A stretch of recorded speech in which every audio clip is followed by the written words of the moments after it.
gotten a good reaction, a very sympathetic reaction, and an understanding reaction. Many of them had been misinformed by the American government into thinking that black people in America don't identify with Africa, and therefore they've restrained themselves from voicing their interest in our problem. But I've impressed upon them that our problem is their problem, as well as their problems are our problem. The Egyptian diplomatic people have been instructed to show courtesies to Negro nationalists.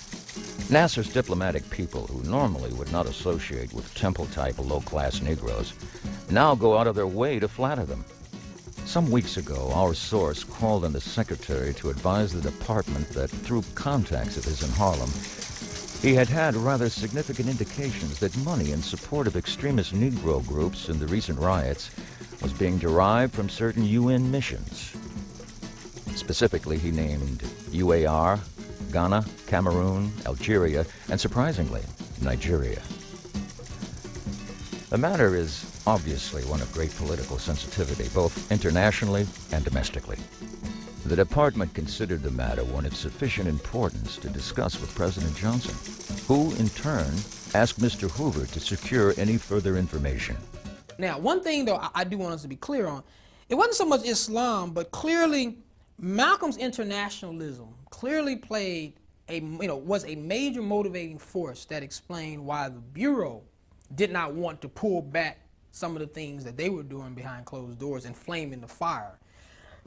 And of course, it was also Malcolm's domestic radicalism. In other words, there were many things that Malcolm was doing that were deemed subversive, that was deemed threatening to the United States government, to the Johnson administration, to Hoover's mentality and the mentality of members of the Federal Bureau of Investigation, as well as CIA.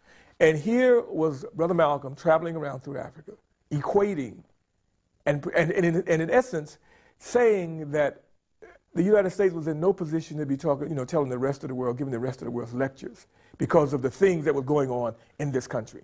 He had gotten the pledge of 8 African nations to take the case of Black America before the United Nations as a human rights case as against a civil rights case.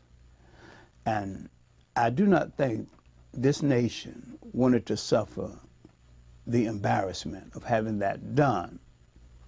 He was exposing colonialism. Our desire, our prayer, that we can have a peaceful, intelligent rally here this afternoon.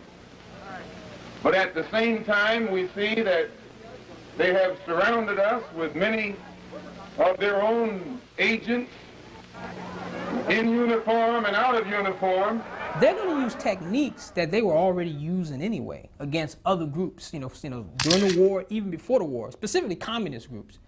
But when they initiate the first counterintelligence program, or COINTELPRO as they like to call it, the major target was the Communist Party, USA. And of course, that's going to set the stage for them to then, go after groups like the Socialist Workers' Party in 1961, Ku Klux Klan groups in 1964, the Nation of Islam, which had actually began, decades earlier.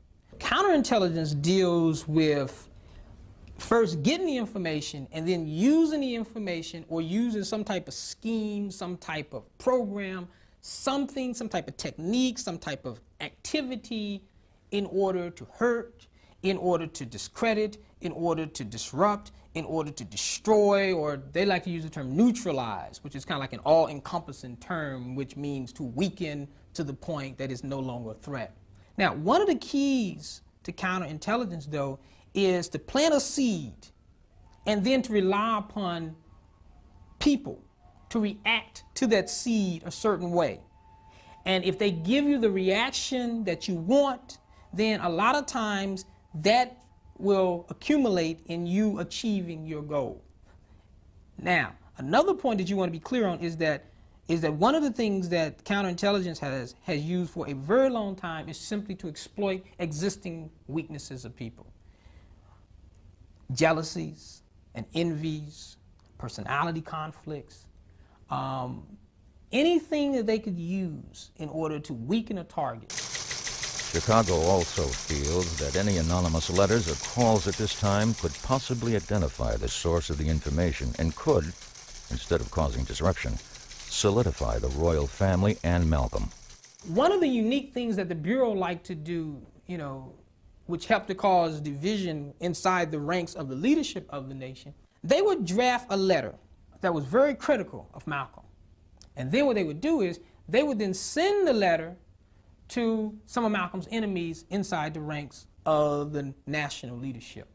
So much so that Elijah Muhammad, having received one of them, thought that Malcolm actually wrote the letter.